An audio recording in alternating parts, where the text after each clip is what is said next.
Welcome to Mohammed Imtiaz YouTube channel. இன்றைக்கி நாங்கள் பார்க்க போகிறது கேரட் அண்ட் தக்காளி ஜூஸ் எப்படி செய்கிறதுன்னு. அதுக்கு முதல் பார்க்கலாம் கேரட்டில் எவ்வளோ நியூட்ரிஷன் இருக்குதுன்ட்டு.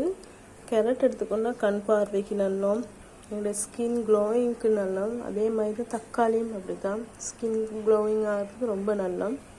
இந்த முகத்தில் ரொம்ப பேர்த்துக்கு கரும்புள்ளிகள் வருது தானே, அதுக்கெல்லாம் என்ன செய்யுங்க, இப்படி ஒரு பீஸ் தக்காளி எடுத்து இந்த மாதிரி சுகரில் டிப் பண்ணி இதை நல்லா தேய்ச்சி கொடுங்க முகத்துக்கு. இந்த கரும்புள்ளியெல்லாம் போயிட்டுரும் கொஞ்ச நாள்லேயே. இன்றைக்கு செஞ்சு நாளைக்கு போகுமாண்டா சுருக்க போகாது, ஆனால் கொஞ்சம் உங்களுக்கு பளபளப்பாக விளங்கும். செஞ்சு பாருங்கள். நான் இதை ஜூஸுக்கு எடுக்க சுட்டு நான் இதிலே போட்டு அரைக்கிறேன்.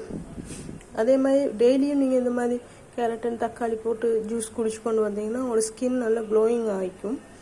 நீங்கள் செஞ்சு பார்த்துட்டு கமெண்ட்டில் சொல்லுங்கள். அதுக்கு நான் மிக்ஸி ஜாரில் இந்த மாதிரி சின்னதாக நறுக்கி வச்சுக்கோங்க. கேரட்டை நறுக்கி வச்சு இந்த கேரட்டை இதில் போடுறேன். நான் எனக்கு தேவையான அளவு சுகர் கொஞ்சமாக எடுத்து வச்சுட்டு, நீங்கள் உங்களுக்கு இனிப்பு கூட வேணுமா நீங்கள் கூட செஞ்சுக்கலாம். அதே மிச்சமாக உங்களுக்கு குவான்டிட்டி வேணுமா இதே அளவு 2 பங்கு எடுத்துக்குவோம். சுகரையும் சேர்த்துக்கிறேன். சால்ட் இவ்வளவு தான் போடணும். அப்புறம் ஒரு பிஞ்ச் தான் போடணும், அதுக்கு மிச்சம் போட்டுருவானா குடிக்கலாம் போகும். முதல்ல சுகரும் சால்ட்டும் கேரட்டையும் நல்லா கிரைண்ட் பண்ணி எடுத்துகிட்டு வரேன். நாங்கள் தண்ணி சேர்க்காம தான் முதல்ல கேரட்டை அரைக்கணும். என்கிட்ட தண்ணி சேர்த்து அரைச்சா லேஸில் அரைப்படாது. பார்த்தீங்கன்னா இப்படி 1-2 அரைச்சி வந்தீங்க. இந்த நேரத்தில் நான் தண்ணி சேர்க்குறேன். இப்போ ஓரளவு நல்லா அரைப்பட்டு வந்தீங்க. இந்த ஸ்டேஜில் நான் தக்காளி சேர்க்குறேன். பார்த்தீங்கன்னா தக்காளியும் சேர்த்து அரைச்சிட்டேன்.